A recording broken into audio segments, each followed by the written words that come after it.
The court in this case is tasked with determining whether or not there's probable cause to believe that Officer Joseph Mensah has committed a crime in the fatal shooting of Jay Anderson Jr.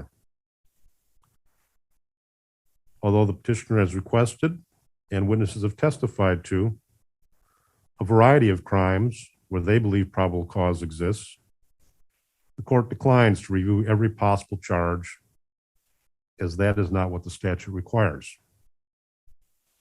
The statute requires the court to determine whether or not probable cause exists for a crime.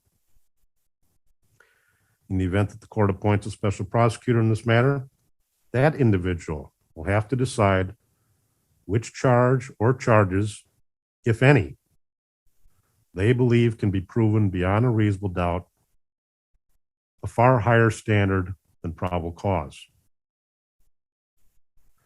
Homicide by negligent use of a dangerous weapon, as defined in Section 940.08, is committed by one who causes the death of another human being by the negligent operation or handling of a dangerous weapon. This crime has three elements which must be proven beyond a reasonable doubt. Number one, the individual operated or handled a dangerous weapon. Number two, the individual operated or handled a dangerous weapon in a manner constituting criminal negligence. And number three, the individual's operation or handling of a dangerous weapon in a manner constituting criminal negligence caused the death of another human being. Criminal negligence means the individual's operation or handling of a dangerous weapon created a risk of death or great bodily harm, and the risk of death or great bodily harm was unreasonable and substantial, and the individual should have been aware that his operation or handling of a dangerous weapon created the unreasonable and substantial risk of death or great bodily harm. Based upon the totality of the circumstances, the court does find probable cause that Officer Joseph Mensah operated a weapon in a manner constituting criminal negligence, and in so doing, caused the death of Jay Anderson Jr. Therefore, the court finds probable cause that Officer Mensah committed the crime of homicide by negligent handling of a dangerous weapon.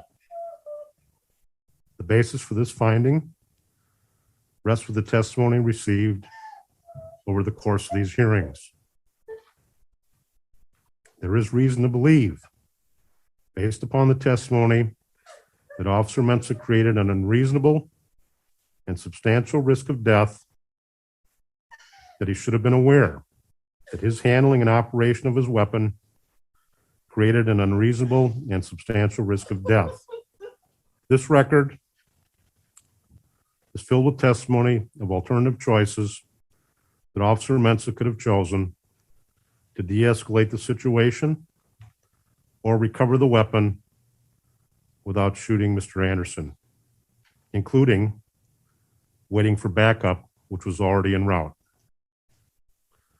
The conduct of Mr. Anderson was consistent with a person under the influence of intoxicants who had been asleep, who was trying but having difficulty complying with the orders of Officer Mensah. That unreasonable and substantial risk of death was further increased by Officer Mensah moving to a position where he could no longer see the gun that was the basis for his concern. If Mr. Anderson was fake sleeping, as Officer Mensah suspected, and intent on harming the officer, he would have likely taken possession of the weapon before the officer even approached his car. It is unlikely that he would have allegedly moved his hand towards a weapon 4 times without picking it up if his intent was to harm the officer. There is also probable cause to believe that Mr. Anderson never lunged for a weapon, as that claim is inconsistent with the physical evidence in this case.